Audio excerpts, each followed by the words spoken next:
itu, mari kita berdoa sesuai dengan agama dan kepercayaan kita masing-masing.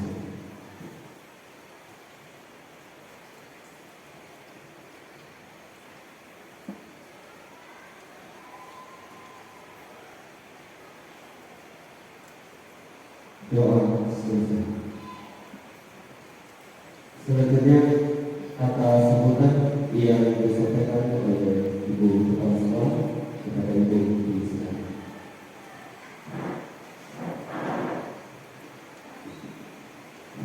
Baik, terima kasih kesempatan yang diberikan kepada kami. Pertama sekali yang saya hormati Ibu Wakil Kepala Sekolah, Ibu Siwona yang mengundang kita di sini, dan Bapak Ibu guru semua yang hadir di tempat ini. Terimalah salam saya, Yahoo. Baik, kita sangat bersyukur dan berterima kasih kepada Tuhan Yang Maha Esa, di mana pada pagi hari ini kita bisa berkumpul di ruangan ini demi mensupport Ibu Kota pada tugas mengikuti guru penggerak.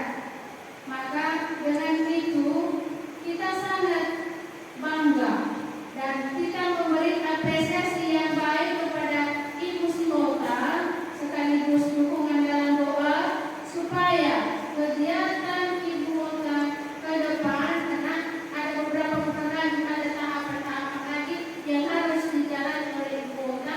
Semoga Tuhan selalu memberkati dan membimbing serta memberi kekuatan kepada Ibu, dan hasilnya nanti menjadi kebanggaan kita bersama. Itu aja yang perlu saya sampaikan.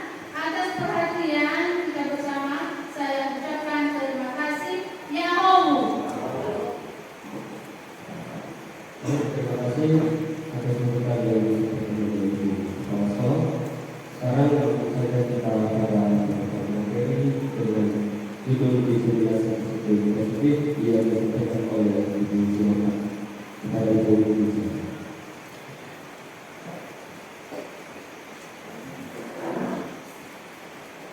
Baiklah, terima kasih. Sebelumnya saya ucapkan kepada Bapak Ibu guru, terlebih kepada Ibu Kepala Sekolah yang hadir pada saat hari ini di tempat ini, di ruangan ini berkumpul bersama-sama untuk memenuhi undangan yang sebelumnya telah saya sampaikan kepada Bapak Ibu guru dan rekan semua untuk menghadiri acara kegiatan saya, yaitu diseminasi disiplin positif, di mana ini merupakan salah satu tugas saya pada pendidikan guru penggerak, aksi nyata pada modul 1.4, yaitu mengenai modul disiplin positif. Dan ini merupakan salah satu tugas yang harus saya penuhi untuk terlaksananya atau penutupan pada modul saya, karena ini kami dalam guru penggerak itu ada 3 modul, dan ini untuk penutupan pada modul 1, dan kami akan melanjutkan pada modul 2. Baiklah Bapak Ibu guru yang ada di tempat ini dan juga Ibu Kepala Sekolah yang saya hormati, terima kasih atas waktu dan kesempatan yang telah diberikan kepada saya. Saya langsung saja ya Bapak Ibu. Salam dan bahagia, selamat datang Bapak dan Ibu guru hebat pada diseminasi disiplin positif Senin 26 Agustus 2024 di SMP Negeri 2 Lewabu.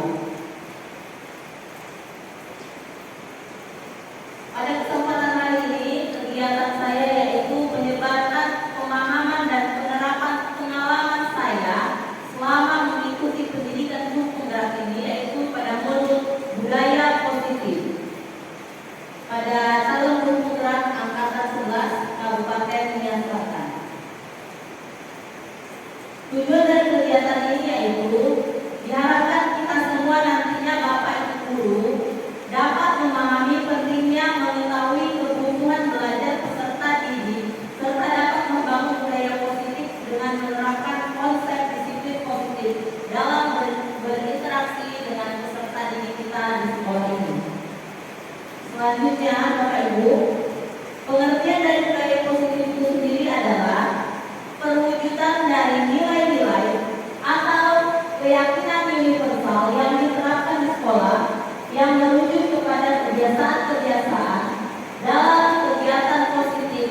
sekolah. Jadi budaya positif ini merupakan satu keyakinan yang harus kita terapkan dalam diri kita agar kebiasaan-kebiasaan positif juga dapat terlaksana di sekolah kita. Konsep inti dari budaya positif ini sendiri yaitu yang pertama, perubahan paradigma belajar, nilai-nilai kewajiban, motivasi perilaku manusia, posisi kontrol guru, disiplin positif, kebutuhan dasar manusia, keyakinan kelas, dan segitiga restitusi.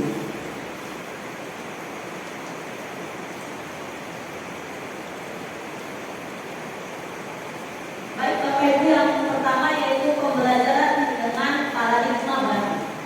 Pembelajaran dengan paradigma baru ini merupakan pembelajaran yang dirancang berdasarkan prinsip pembelajaran berdiferensiasi, sehingga para peserta didik belajar sesuai kebutuhannya berdasarkan tahap perkembangan sesuai teori psikologi modern untuk mewujudkan profil pelajar Pancasila. Di mana kita tahu bahwa profil pelajar Pancasila ini ada 6 dimensi, yaitu yang pertama mandiri, beriman, bertakwa kepada Tuhan Yang Maha Esa dan berakhlak mulia, berkebinekaan global, bergotong royong, kreatif, dan bernalar kritis. Dan 6 dimensi ini kita harapkan dapat kita tumbuhkan atau kita terapkan kepada anak didik kita yang ada di sekolah kita ini. Selanjutnya Bapak Ibu, adanya miskonsepsi tentang teori kontrol seorang guru, di mana yang pertama ilusi bahwa guru mengontrol murid. Itu miskonsepsi, itu tidak benar ya Bapak Ibu. Selanjutnya ilusi bahwa semua penguatan positif efektif dan bermanfaat. Lalu ilusi bahwa kritik dan membuat rasa bersalah kepada murid itu mampu menguatkan karakter. Selanjutnya ilusi bahwa orang dewasa berhak memaksa. Itu miskonsepsi, itu salah ya Bapak Ibu. Selanjutnya ini dia stimulus respon dengan teori kontrol. Yang pertama, realitas atau kebutuhan kita sama. Sedangkan pada teori kontrol bahwasanya realitas atau kebutuhan kita itu berbeda. Setiap anak-anak itu kebutuhannya berbeda. Walaupun mereka sama-sama murid di sekolah ini, namun pada dasarnya realitas kebutuhannya itu berbeda. Semua orang melihat hal yang sama. Namun pada teori kontrol, setiap orang memiliki gambaran berbeda. Selanjutnya kita mencoba mengubah orang agar berpandang sama dengan kita. Tetapi pada teori kontrol, kita berusaha memahami pandangan orang lain tentang dunia. Perilaku buruk dilihat sebagai suatu kesalahan. Sedangkan pada teori kontrol, semua perilaku yang dilakukan itu pasti ada tujuannya.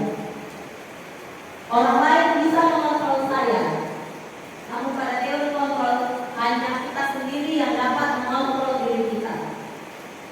Saya bisa mengontrol orang lain, sedangkan pada teori kontrol Anda tidak bisa mengontrol orang lain. Pemaksaan ada pada saat tuntutan gagal. Kolaborasi dan konsensus menciptakan pilihan-pilihan baru. Selanjutnya model berpikir menang atau kalah, dan pada teori kontrol model berpikir menang dan menang.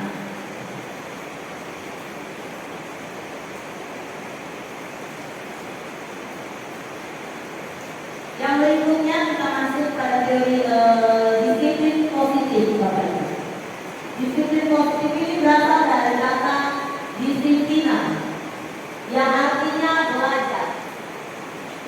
Disiplin mengacu pada disiplin diri yang tanggung jawab terhadap apa yang dilakukan berdasarkan nilai-nilai yang diyakini. Disiplin positif ini sendiri merupakan salah satu cara penerapan disiplin yang bertujuan untuk menumbuhkan kesadaran serta memberdayakan peserta didik tanpa timbangan penghargaan atau reward, ancaman ataupun hukuman, di mana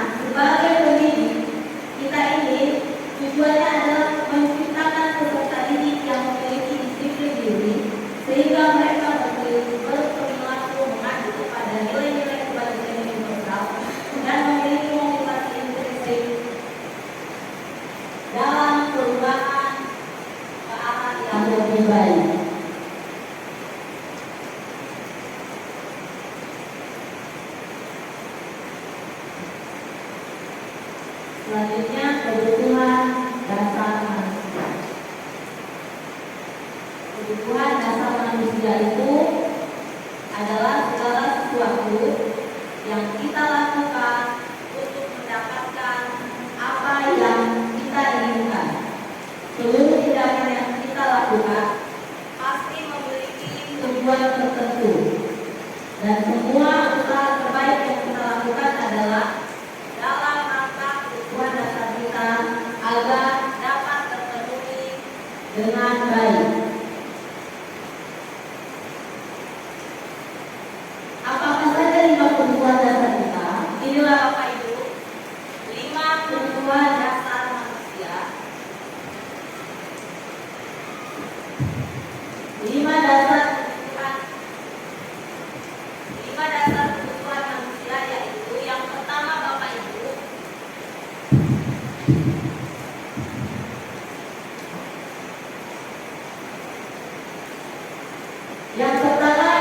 bertahan hidup. Pada bertahan hidup ini yang tercakup di dalamnya yaitu makanan, pakaian, tempat tinggal, keamanan, dan kesehatan.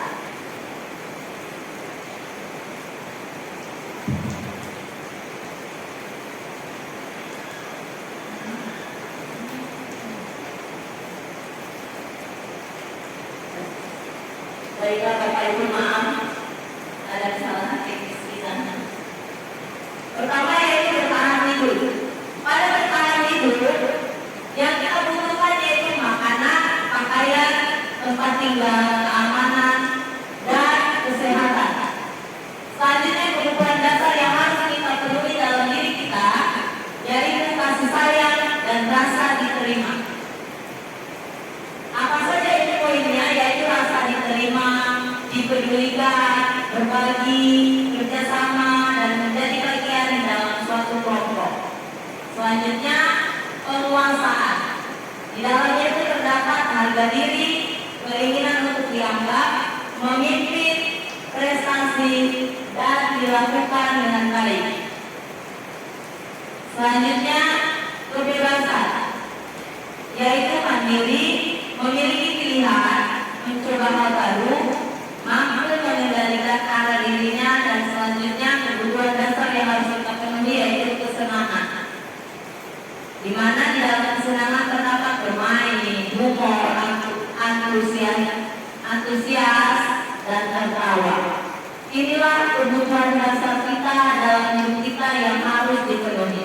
Dan untuk memenuhi kebutuhan dasar inilah salah satu makanya saya ambil anak didik kita melakukan suatu hal-hal yang mungkin salah satu dari kebutuhan ini tidak dipenuhi. Makanya mereka melakukan sesuatu hal yang menurut mereka bagaimana caranya agar saya dapat memenuhi 5 kebutuhan dasar ini.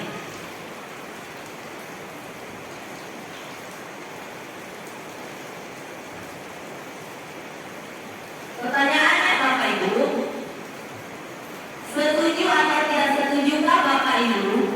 Yang pertama, hukuman dapat mendisiplinkan anak. Saya mau Bapak Ibu boleh yang mengangkat tangannya bagi yang setuju bahwa hukuman dapat mendisiplinkan anak. Berarti tidak setuju ya Bapak Ibu? Karena tidak semua hukuman itu dapat mendisiplinkan, malah kadang menjadi membuat trauma pada anak-anak. Selanjutnya, pemberian hukuman dengan hal positif seperti membaca atau membersihkan halaman sekolah dapat meningkatkan disiplin anak. Setuju atau tidak setuju kita Bapak Ibu bahwa pemberian hukuman dengan hal yang positif dapat meningkatkan disiplin anak? Setuju ya Bapak Ibu. Selanjutnya, memberikan penghargaan dapat meningkatkan motivasi belajar anak. Setuju ya Bapak Ibu. Lalu kita lihat Bapak Ibu di sini selanjutnya. Inilah dia motivasi perilaku manusia. Ada 2 motivasi manusia melakukan sesuatu perilaku. motivasi ekstrinsik dari luar ataupun motivasi intrinsik dari dalam. Motivasi dari luar yaitu untuk menghindari ketidaknyamanan atau hukuman dan untuk mendapatkan imbalan atau penghargaan dari orang lain.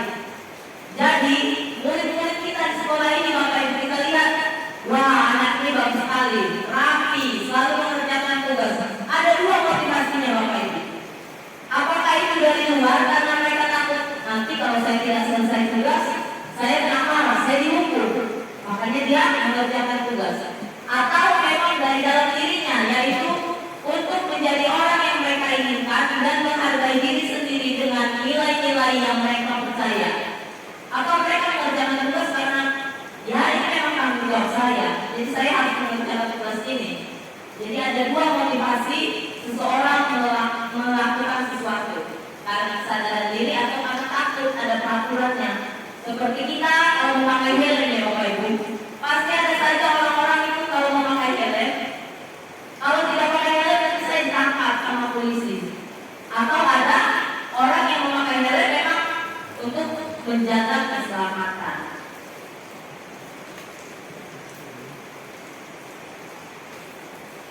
Selanjutnya yaitu teori motivasi perilaku manusia. Ini dia Bapak. Untuk menghindari ketidaknyamanan atau hukuman, apa yang akan terjadi apabila saya tidak melakukannya. Itu masuk ke dalam motivasi eksternal. Yang kedua, untuk mendapatkan imbalan dari orang lain, institusi.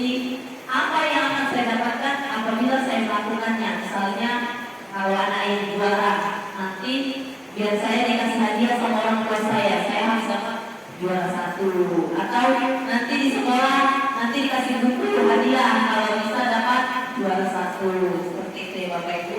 Dan yang ketiga, untuk menghargai diri sendiri. Saya akan menjadi orang yang seperti apa saya lakukannya. Jadi itu dalam dirinya, ya ini memang sudah tugas dan tanggung jawab saya.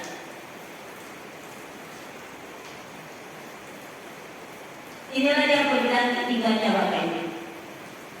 Hukuman, konsekuensi, dan restitusi. Hukuman itu tidak berencana, tiba-tiba. Murid tidak tahu apa yang akan terjadi atau murid tidak dilibatkan atas hukuman. Jadi hukuman itu karena dari kenapa dia berbuat salah langsung dihukum seperti itu. Bersifat satu hara dan berupa hukuman fisik atau psikis.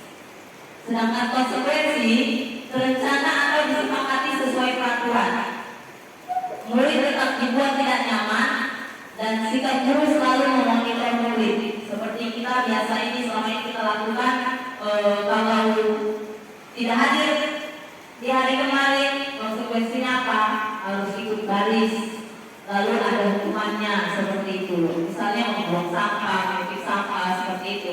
Lalu pada restitusi ternyata itu salah Bapak Ibu. Pada restitusi ini proses menciptakan kondisi bagi murid untuk memperbaiki kesalahan dan proses kolaboratif yang mengajarkan murid untuk mencari solusi sendiri. Jadi kita tanya, apa masalahmu? Kenapa kamu melakukannya? Seperti pada motivasi perilaku manusia tadi, pasti ada tujuan seseorang melakukan sesuatu. Kenapa dia terlambat? Pasti ada alasannya. Ini Bapak Ibu, tindakan guru. Mencatat 100 kali di dalam buku kalimat, saya tidak akan terlambat lagi karena dia datang terlambat sekolah. Itu hukuman atau konsekuensi Bapak Ibu? Hukuman ya Bapak Ibu. Selanjutnya, lari mengelilingi lapangan basket 2 kali karena terlambat hadir di sekolah. Itu termasuk hukuman atau konsekuensi Bapak Ibu? Hukuman ya Bapak Ibu. Selanjutnya, murid diminta untuk push up 15 kali karena tidak menggunakan masker ke sekolah. Konsekuensi. Nanti kita lihat jawabannya ya Bapak Ibu. Selanjutnya, menggantikan kertas tugas teman yang telah dicoret-coret. Konsekuensi ya Bapak Ibu. Konsekuensi. Selanjutnya membersihkan tumpahan air di meja tulis karena tersenggol pada saat belajar. Konsekuensi. Baik. Murid disuruh untuk tidak mengenakan sepatu seharian di sekolah karena tidak menggunakan sepatu hitam. Hukuman. Selanjutnya lari mengelilingi lapangan basket 2 kali karena terlambat 10 menit untuk pelajaran PJOK. Itu hukuman atau konsekuensi? Konsekuensi. Baiklah Bapak Ibu, inilah dia.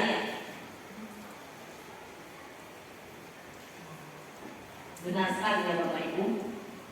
Hukuman, konsekuensi, hukuman dan konsekuensi.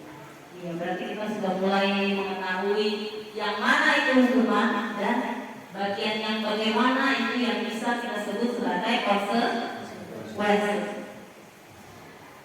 Ini dia Bapak Ibu, identitas gagal. Hukuman itu dianggap sebagai identitas gagal, sedangkan disiplin, konsekuensi dan restitusi itu masih bisa dimasukkan ke dalam identitas sukses. Seperti pada hukuman, sesuatu yang menyakitkan harus terjadi. Tidak nyaman untuk murid, korban mendapatkan keadilan karena hukuman misalnya dia sudah merobek kertas temannya, ya hanya kertas temannya itu aja, jadi dia tidak dianggap lagi karena kan sudah salah seperti itu. Tidak ditanya mengapa kamu merobek, ya seperti itu lagi. Perilaku pasif, agresif meningkat, sistem tidak akan berjalan bila murid tidak takut. Berlaku hanya pada sebuah institusi, tidak berlanjut pada kehidupan nyata. Peraturannya adalah kamu harus tahu. Selanjutnya, murid atau anak akan membenci peraturan. Itulah dampaknya menjadi negatif. Sedangkan pada konsekuensi, sesuatu harus terjadi, namun tetap membuat tidak nyaman untuk murid, tapi hanya dalam jangka waktu pendek. Penguatan hanya bertahan dalam jangka waktu pendek, memerlukan monitoring, membantu penerapan mengikuti peraturan dalam masyarakat. Apa peraturannya? Mampukah kamu melakukannya? Maka terima kasih.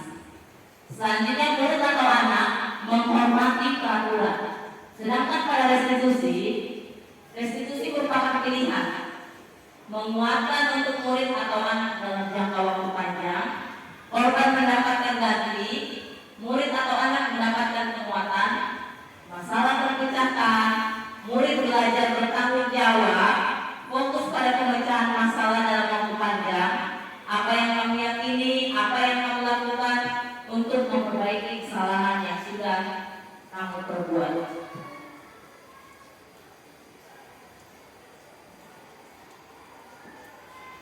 Poin selanjutnya kita masuk kepada keyakinan kelas.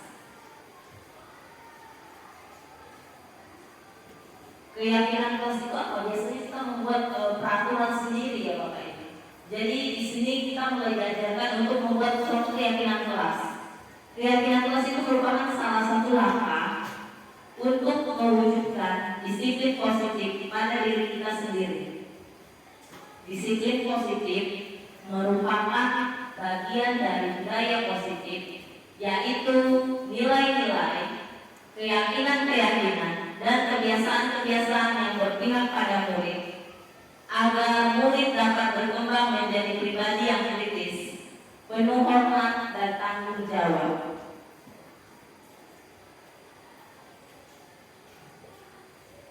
Lalu apa tujuannya untuk membuat keyakinan kelas ini Bapak Ibu?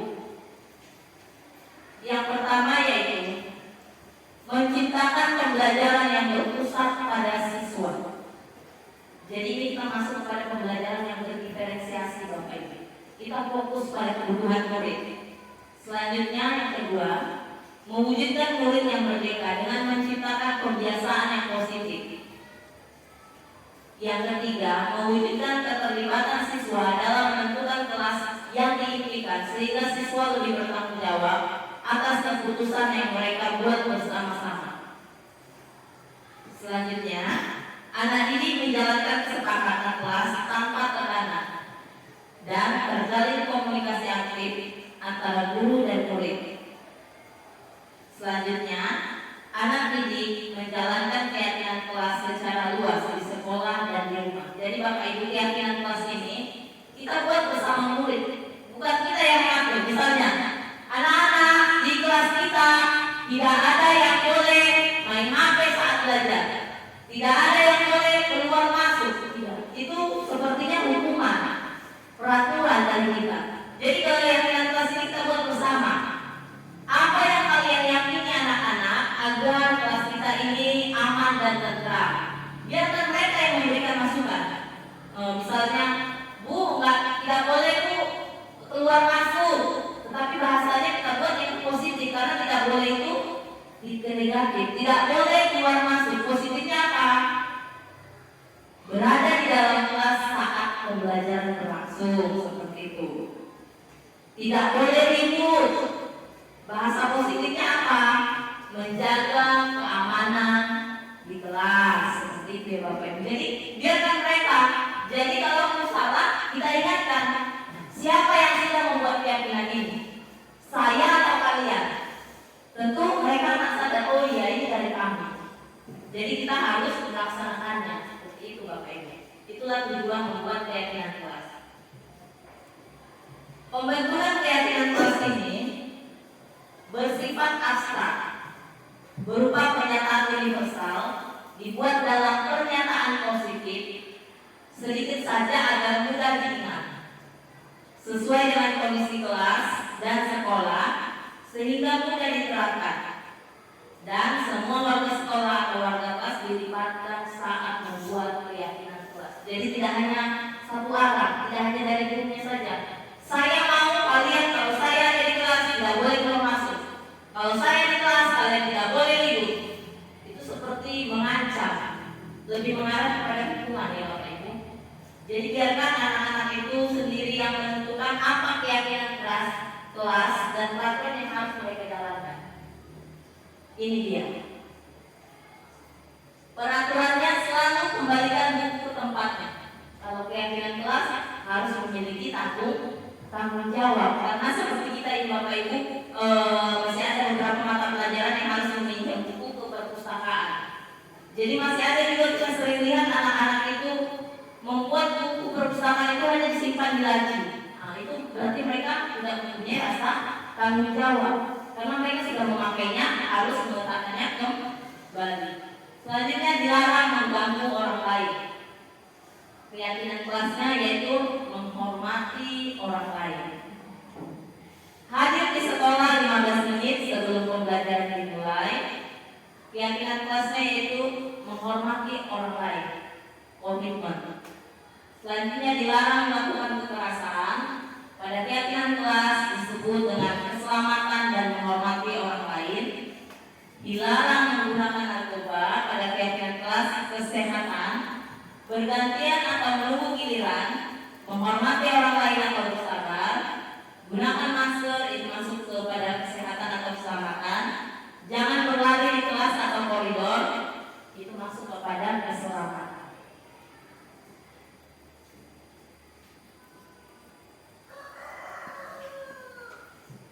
Inilah dia Bapak Ibu 5 posisi kontrol guru. Ada 5 posisi kontrol kita sebagai pendidik atau guru. Yang pertama, penghukum, pembuat merasa bersalah, sebagai teman, pemantau, atau manajer.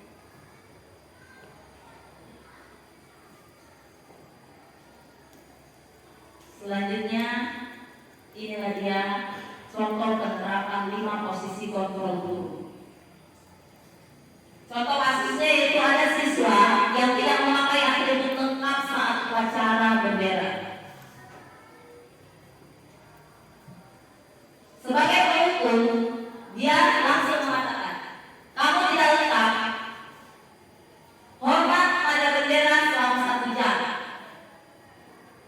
Selanjutnya, sedangkan pada pembuat merasa bersalah, dia akan mengatakan berapa kali ibu atau bapak harus memberitahu kamu selalu saja mengecewakan ibu atau bapak. Itulah Bapak Ibu kalau pembuat merasa bersalah. Pada kasus yang sama ya Bapak Ibu.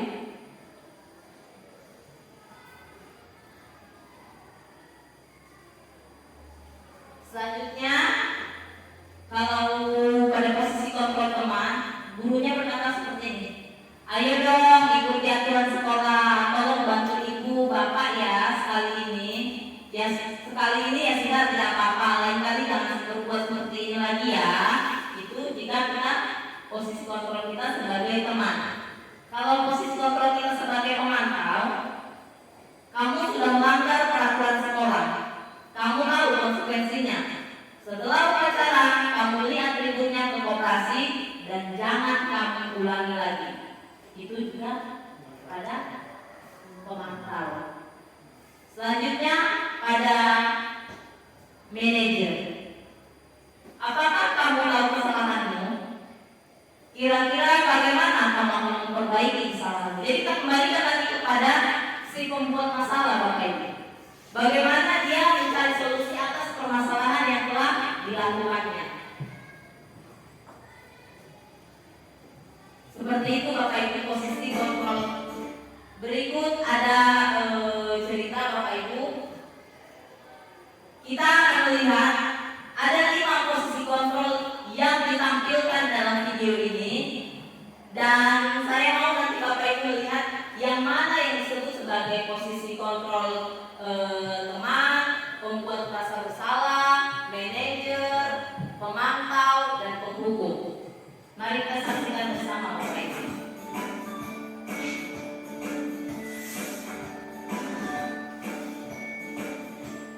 Halo, Bapak Ibu guru calon guru penggerak. Video ini akan menampilkan 5 adegan interaksi guru dan murid. Silakan menonton dan merefleksikannya.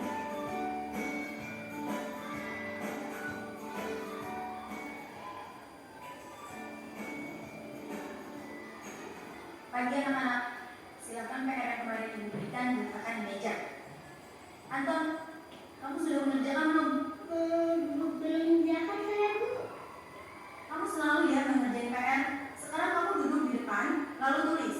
Saya berjanji tidak akan mengulangi lagi. Saya berjanji akan berusaha menjadi murid yang rajin belajar sampai pelajaran saya selesai.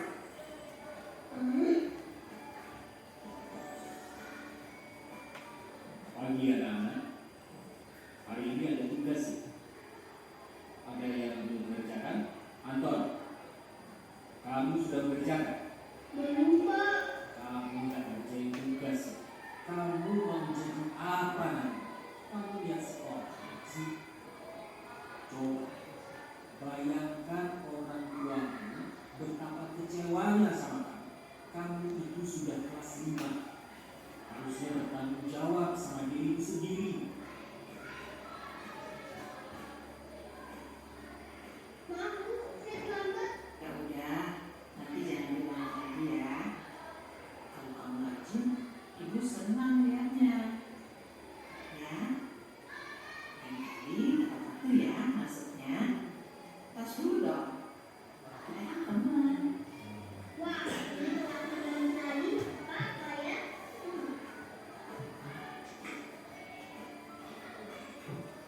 Kamu kok nggak pakai baju olahraga? Bapak catat kamu sudah 3 kali loh nggak ikut olahraga bulan ini. Iya, Pak. 3 kali berarti saya dapat sanksi, Pak.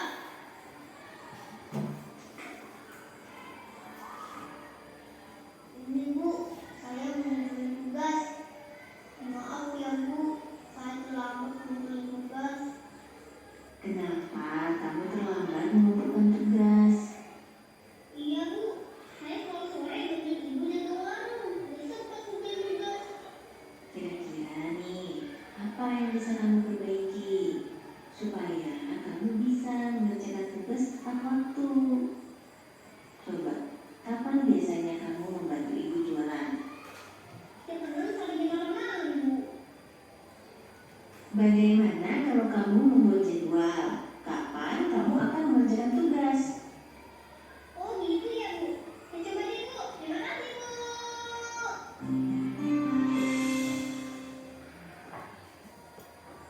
Demikianlah Bapak Ibu 5 posisi kontrol yang sudah ditayangkan pada video tersebut.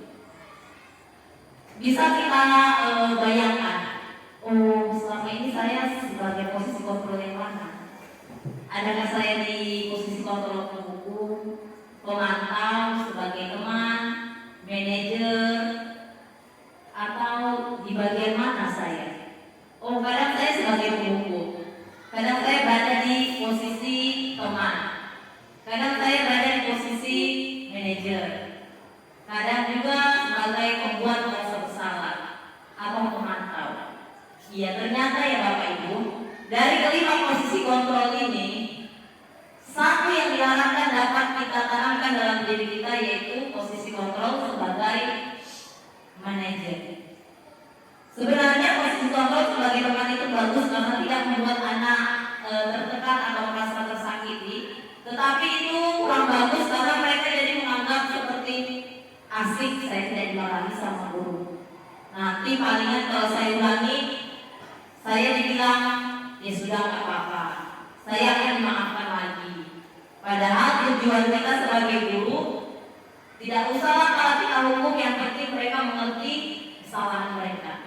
Namun dengan sebagai posisi kontrol seorang manajer, kita tanya kepada dia, apa kesalahan yang telah kalian buat? Jadi apa solusi yang harus kalian lakukan? Karena kalian telah melakukan kesalahan kalian tersebut. Itu posisi kontrol sebagai manajer.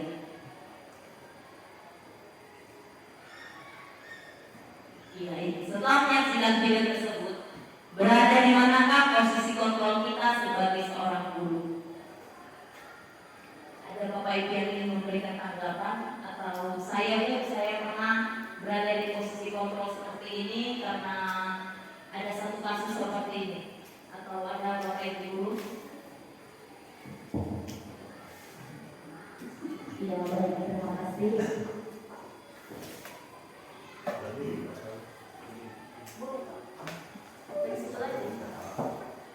Baik, terima kasih kesempatan yang diberikan. Tentu saja setelah saya menonton beberapa video mengenai posisi kontrol guru, dari pengalaman yang saya sudah alami sampai sekarang, bahwa yang lebih beratnya saya posisi untuk guru adalah ke posisi teman. Kenapa saya katakan demikian? Karena saya lihat selama ini, kalau pernah mencoba ke penghukum, seakan-akan yang kita sampaikan atau yang saya sampaikan kepada siswa itu tersampaikan hanya sesaat. Artinya yang saya sampaikan itu ketika kita selesai hubungan dengan mereka atau dalam pelajaran, artinya tidak begitu saja yang kita sampaikan. Tetapi ketika saya praktekkan sebagai, saya anggap sebagai teman, meskipun dia mengatakan bahwa lebih ke manajer, tapi saya rasa yang saya posisikan sebagai teman itu artinya mereka menganggap bahwa guru itu atau pribadi itu adalah sebagai teman. Artinya tidak ada rasa sungkan kepada mereka ketika bertanya, meskipun ibu mengatakan tadi bahwa ada istilahnya oh nggak apa-apa, dimaafkan nanti. Tapi saya rasa yang saya lakukan selama ini lebih dikontrol sebagai teman. Terima kasih. Ya, benar sekali ya Bapak Ibu. Sebenarnya kalau kita menganggap siswa-siswa kita, murid-murid kita sebagai teman, yang kita harapkan yaitu mereka mendengarkan atau arahan dari kita, pembelajaran yang dari kita berikan itu dapat berlangsung selamanya. Tetapi kadang tetap saja kita ini sebagai manusia yang pernah ada rasa kesabarannya. Kadang kita menghukum mereka, berharap seperti yang tadi sebelumnya saya jelaskan, berharap hukuman itu dapat memperbaikinya. Namun sebenarnya hukuman itu malah membuat dia menjadi, aku harus melakukan ini agar tidak diperlakukan seperti ini. Seperti yang dikatakan oleh Bapak Diawan tadi, setelah dicoba sebagai penghukum, ternyata tidak baik, memang sangat tidak baik. Tidak baik juga untuk kita, pasti kita merasa bersalah. Kenapa saya pukul anak itu? Dan anak itu juga bukan yang menjadi akan mengerti akan yang kita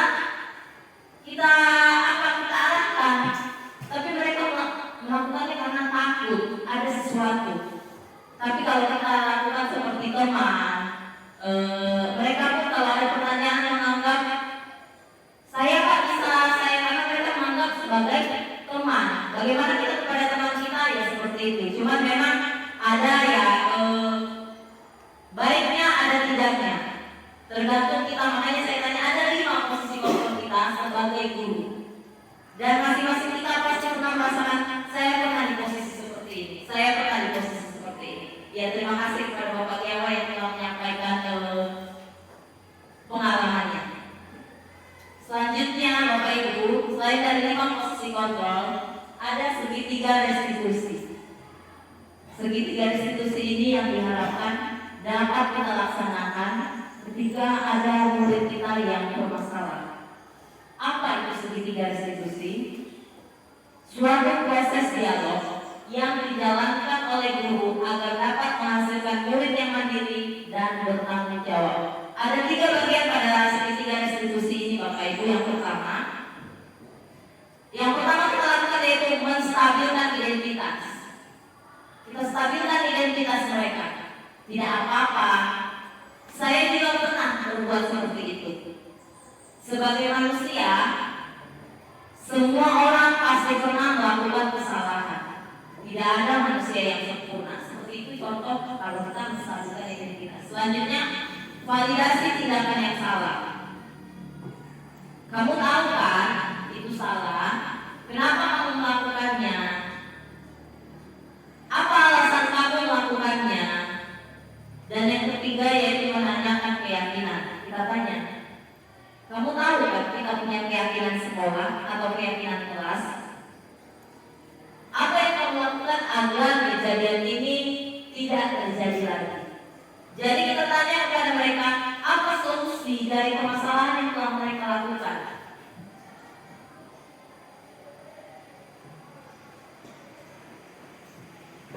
Ya, ini contohnya. Berdasarkan prinsip membuat kesalahan adalah bagian dari proses pembelajaran. Berbuat salah itu wajar, tidak ada manusia yang sempurna. Ibu bapak tidak pernah melakukan itu. Ibu bapak tidak mau mencari siapa yang salah, tapi ibu ingin mencari solusi dari permasalahan ini. Kamu berhak merasa seperti itu. Selanjutnya pada validasi tindakan.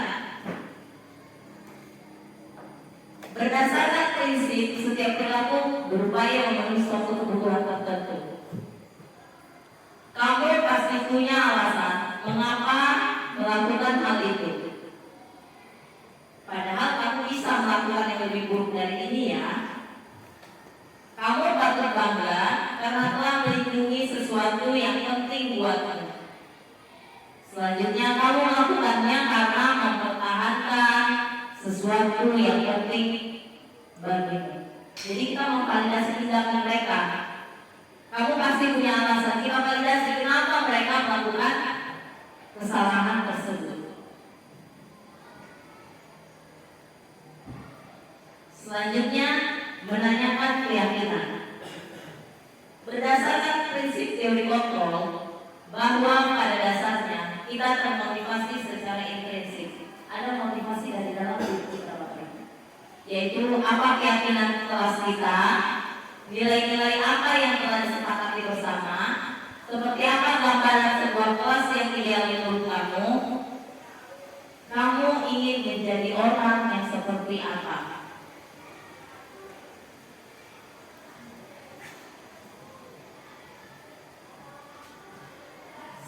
Selanjutnya Bapak Ibu sampai lagi tadi.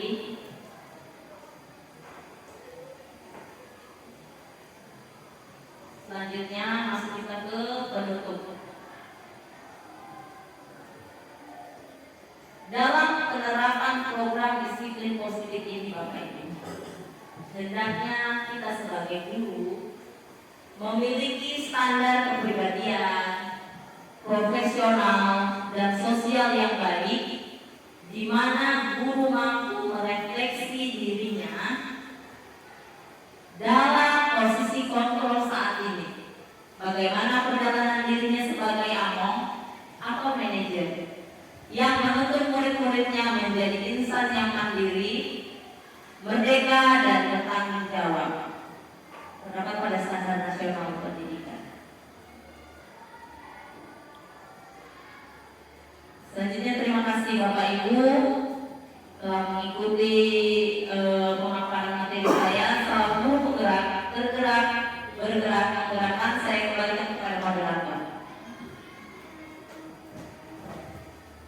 Ibu, kita sudah mendengarkan bersama-sama pemaparan materi dari Ibu Linda Serta, dan sekarang kita lanjutkan dengan sesi tanya jawab yang akan diberikan kesempatan kepada dua orang penanya.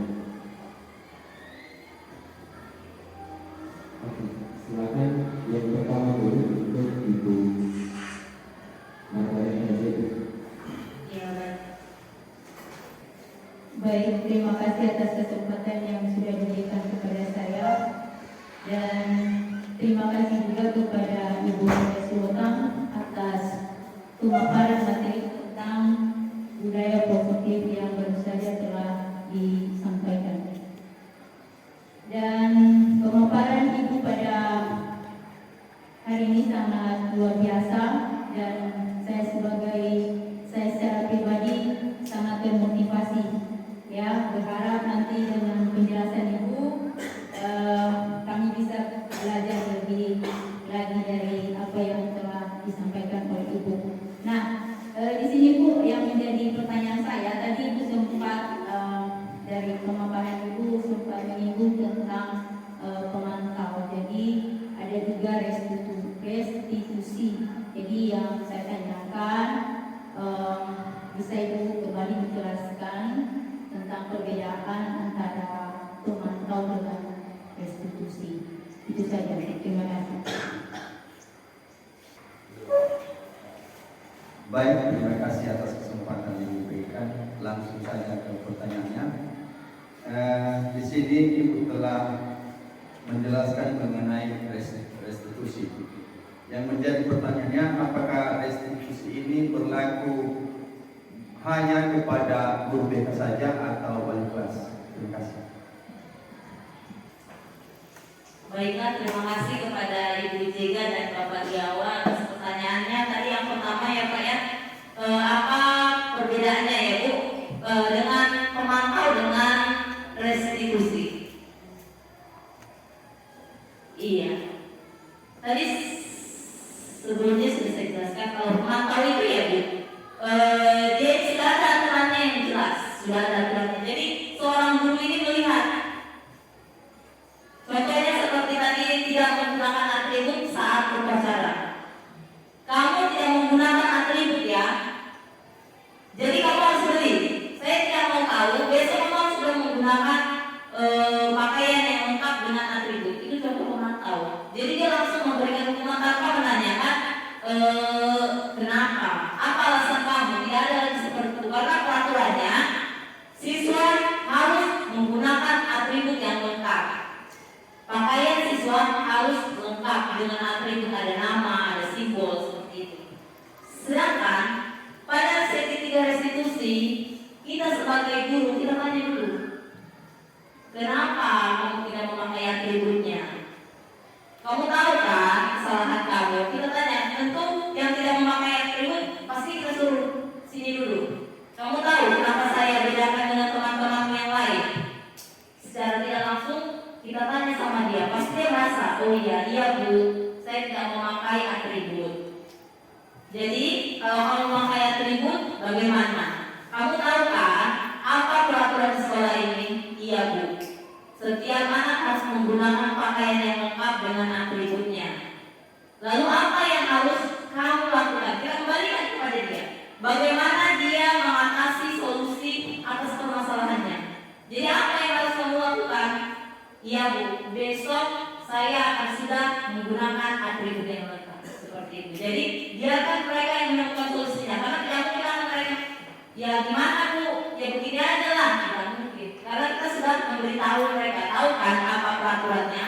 Karena peraturannya setiap siswa harus menggunakan pakaian dengan atribut yang lengkap. Kira-kira seperti itu. Bagaimana Ibu Jega? Ya, terima kasih Ibu Jega. Selanjutnya saya akan mencoba menjawab pertanyaan dari Bapak Jawa, yaitu apakah restitusi ini hanya digunakan oleh guru BK atau wali kelas? Iya, jadi jawabannya tidak ya.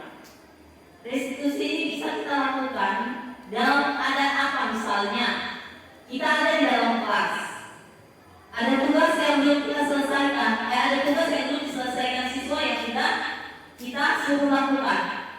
Tentunya kita tidak langsung memberitahu kepada wali kelas atau guru BK, karena hal itu masih kita langsung yang mengambil alih.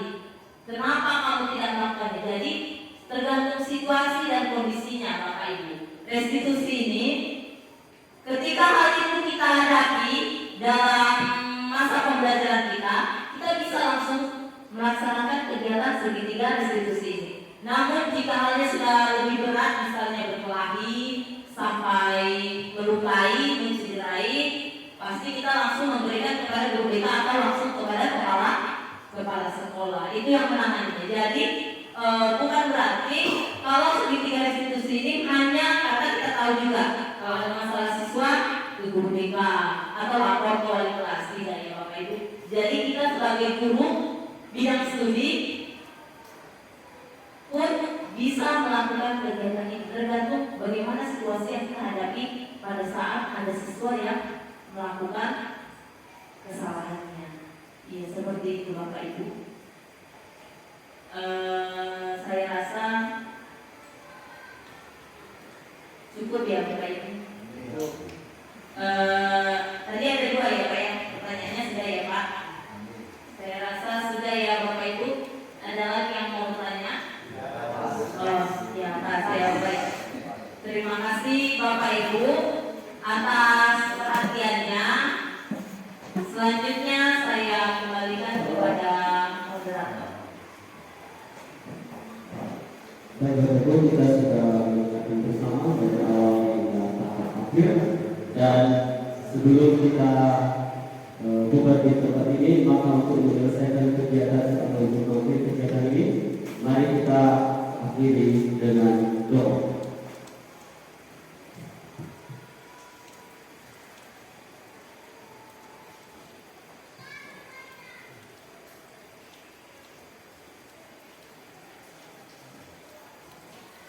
Doa bersama. Demikian saja Bapak Ibu, saya terima kasih dan saya sampaikan kepada semua. Ya Allah. 3. Baik, selamat siang dan salam sejahtera bagi kita semua. Saya sebagai Kepala Sekolah SMP Negeri 2 Lelewau merasa bangga dan memberi dukungan penuh kepada Ibu Imelda Sihotang setelah saya mengikuti dan menyimak diseminasi yang telah dilaksanakan oleh Ibu Sihotang. Saya harap semua guru-guru SMP Negeri 2 dapat menerapkan posisi kontrol sebagai manajer dan dapat menerapkan budaya positif di sekolah. Sekian dan terima kasih. Ya Ahow. Terima kasih kepada Ibu Imelda Sihotang yang telah menyampaikan materi diseminasi budaya positif di sekolah. Kegiatan ini sangat menginspirasi dan bermanfaat. Semoga dapat kita terapkan bersama di sekolah ini. Terima kasih Bu. Terima kasih banyak kepada Ibu Imelda Sihotang karena telah mengadakan diseminasi ini. Dengan adanya diseminasi ini, saya menjadi bertambah wawasan, terlebih dalam posisi kontrol guru, di mana posisi kontrol guru yang paling ideal adalah sebagai manajer. Semoga dapat saya terapkan. Terima kasih Ibu Tang.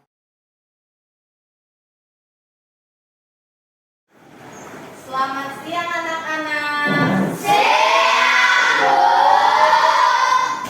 Iya, baiklah anak-anak. Bagaimana kabarnya hari ini? Iya. Terima kasih, kita berharap semuanya hari ini dalam keadaan sehat. Ya, baik anak-anak, mengingat ini sudah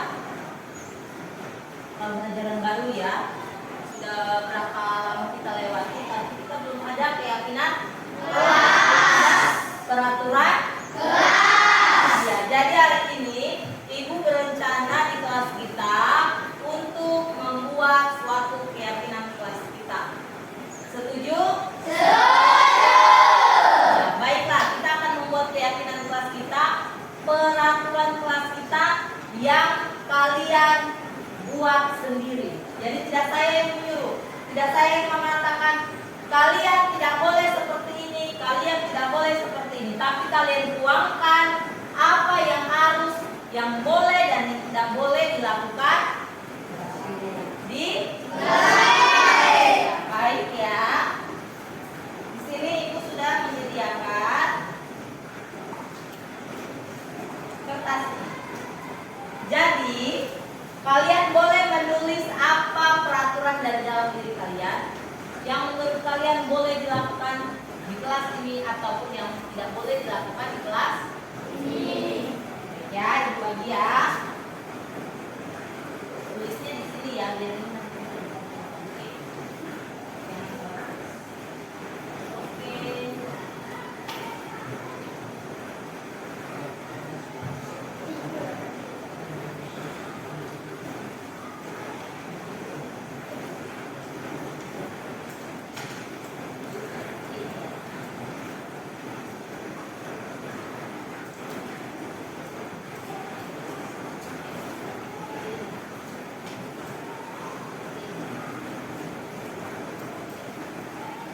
Yang kena lemnya nanti di belakang ya.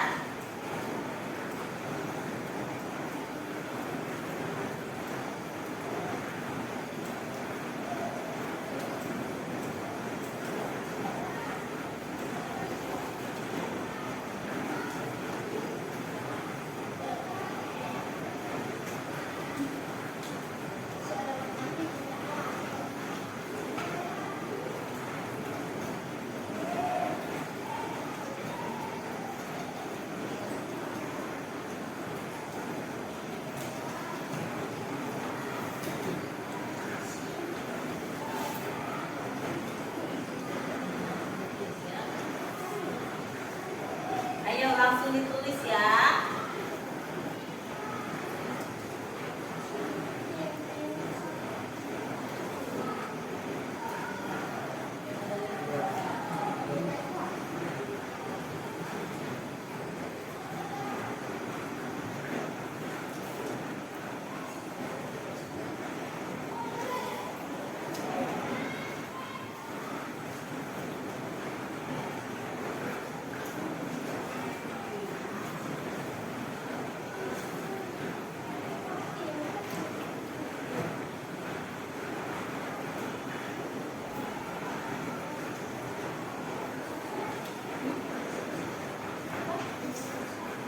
Satu aja terserah gimana tulis.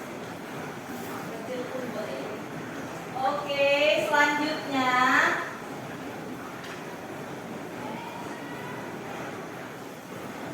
yang sudah selesai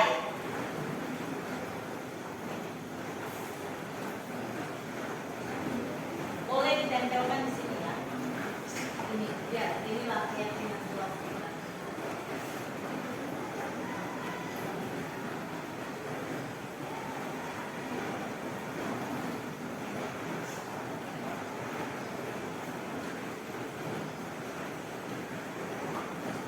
Yuk, siapa yang sudah selesai? Ya, ayo satu-satu ke depan tempelkan ya, nak.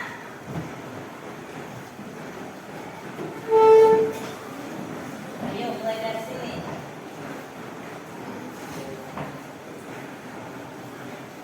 Oke, yang lain boleh menyusul.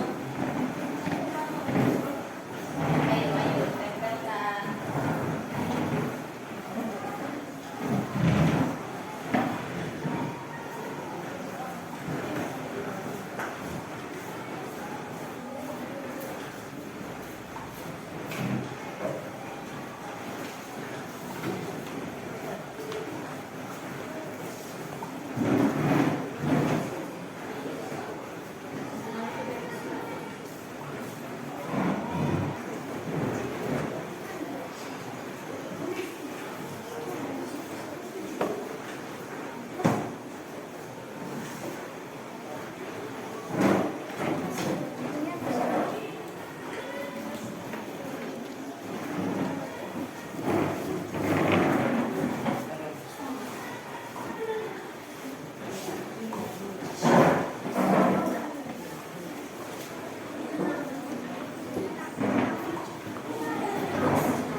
Sudah? Sudah semua?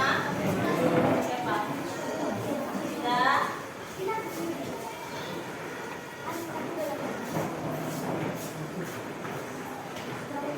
Oke, siapa satu orang yang bisa membantu saya membaca keyakinan kelas kita? Ayo angkat tangannya. Ayo silakan. Rasis, silakan ke depan. Baiklah, dengarkan ya teman-teman. Ini teman kita Rasid akan membacakan keyakinan kelas yang sudah kalian buat di kelas 7B. Oke, ayo silakan Rasid. Yang pertama, Tidak boleh keluar masuk. lalu Bertanya jika tidak mengerti. selanjutnya, Tidak boleh menyaut dan tidak boleh menyaut-nyaut pun ketika berbicara di depan. oke, selanjutnya, Jangan ganggu teman kalau sedang belajar. benar, selanjutnya, Tidak boleh makan saat belajar. oke, Tidak boleh makan di kelas kalau sedang belajar. berarti sama ya, tidak boleh makan kalau sedang Belajar. Oke, selanjutnya, Tidak boleh di dalam kelas. ya, Tidak boleh makan di dalam kelas. sama ya yang tadi ya, kita satukan, oke, selanjutnya, Tidak boleh makan di kelas. selanjutnya, Tidak boleh makan di kelas. oke, karena sama kita satukan aja boleh? Oke, selanjutnya, Tidak boleh makan jajan sewaktu belajar. iya sama ya di kelas kalau sedang belajar tidak boleh makan. Selanjutnya, Fokus dalam belajar. Tidak boleh makan dalam kelas saat sedang belajar. ya, Tidak boleh memukul teman. Menghargai guru saat bicara. menghargai guru saat berbicara sama tidak dengan tidak boleh menyaut-nyauti guru. Bisa ya? Berarti menghargai guru. Oke, bagus sekali. Lalu, Menyapu sebelum masuk ke kelas. ya, Tidak boleh kalau lagi mengajar di buku, tidak boleh tidur. iya berarti harus menghargai guru. Oke, bagus sekali. Selanjutnya, Tidak boleh menghina orang tua. ya. Selanjutnya, Tidak boleh makan di kelas. oke, tidak boleh makan di kelas. Selanjutnya, Tidak boleh membuang sampah sembarangan. Tidak boleh keluar masuk kelas. Tidak boleh. berantak. Tidak boleh makan di dalam kelas. Ya, oh berarti kalian ini tukang makan ya. Selanjutnya, Tidak boleh ganggu teman saat belajar.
Ayo bantu temannya.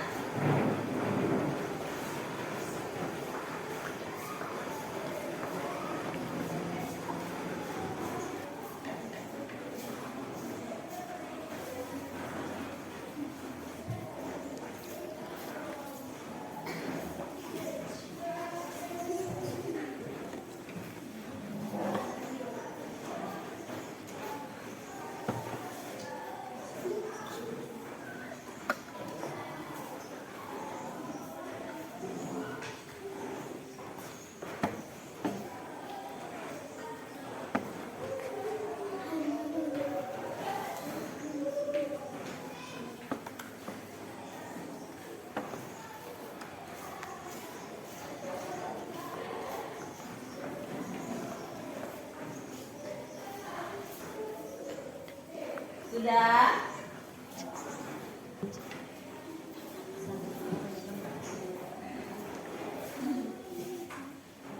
Oke, kasih di bawahnya lagi. Oke. Jadi Ibu harap kita semua dapat melaksanakan keyakinan kelas ini dengan baik ya anak-anak. Bisa? Bisa. Oke, sudah? Sudah, Bu. Baiklah. Kita akan menempelkannya ya. Sudah? Ayo sini. Inilah keyakinan kelas yang sudah kalian buat. Jadi Ibu mau setiap orang memberikan tanda tangannya di bawah ini agar sah bahwa ini buatan anak kelas 7B. Boleh setiap orang datang ke depan untuk memberikan tanda tangannya. Ayo, boleh silakan di bawah ini tanda tangannya. Tidak usah tanda tangannya aja. Ayo silakan.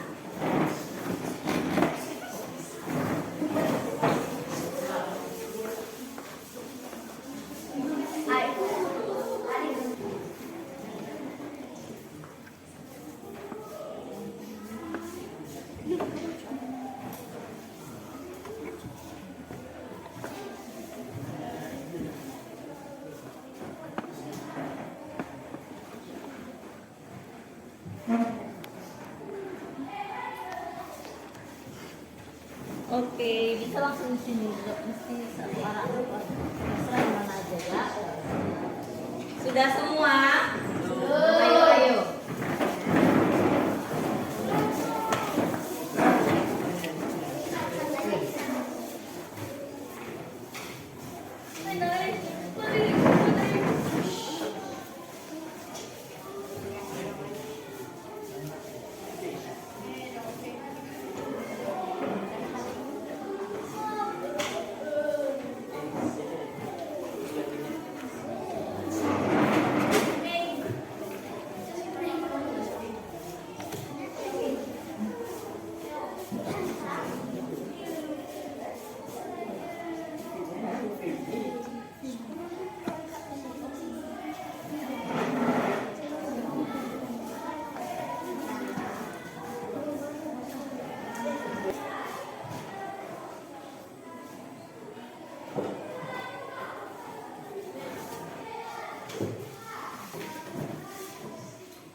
Sudah hidupkan.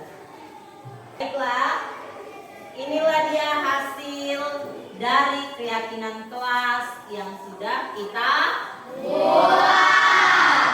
Iya, baiklah. Di mana ini kira-kira kita akan tempelkan? Di sana. Di sini atau di sini? Di sini ya, agar kelihatan. Jadi, anak-anak ibu kelas 7B setiap masuk harus lihat apa keyakinan kelas yang sudah kita buat. Sehingga ibu harapkan kalian tidak melanggar keyakinan kelas yang sudah kita buat. Baik, akan kita tempelkan ya.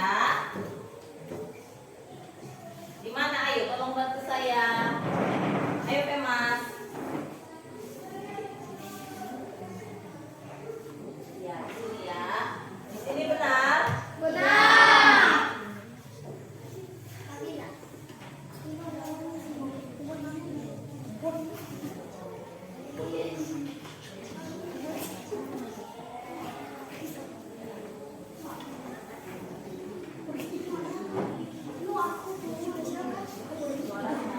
Sudah.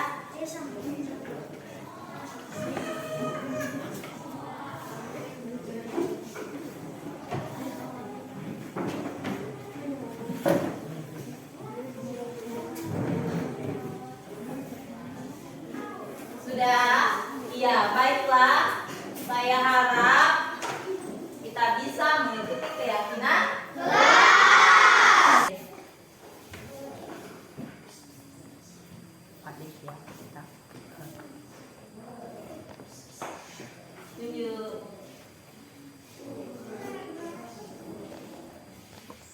Sudah. Perkenalkan, nama saya Teresia Rianda Cofiani Halawa dari kelas 7B. Saya merasa senang sekali karena telah dilibatkan saat membuat keyakinan kelas ini. Hal ini sangat penting bagi saya karena saya dapat menimbulkan rasa tanggung jawab bagi diri saya. Terima kasih Ibu Mildes Yotang. Perkenalkan, nama saya Rasi Cahaya Waru. Saya dari kelas 7B. Saya senang sekali dan merasa bersemangat karena sudah dijelaskan dan diajak langsung dalam membuat keyakinan kelas ini. Semoga saya dapat lebih disiplin dan lebih baik lagi. Terima kasih Ibu Syotang.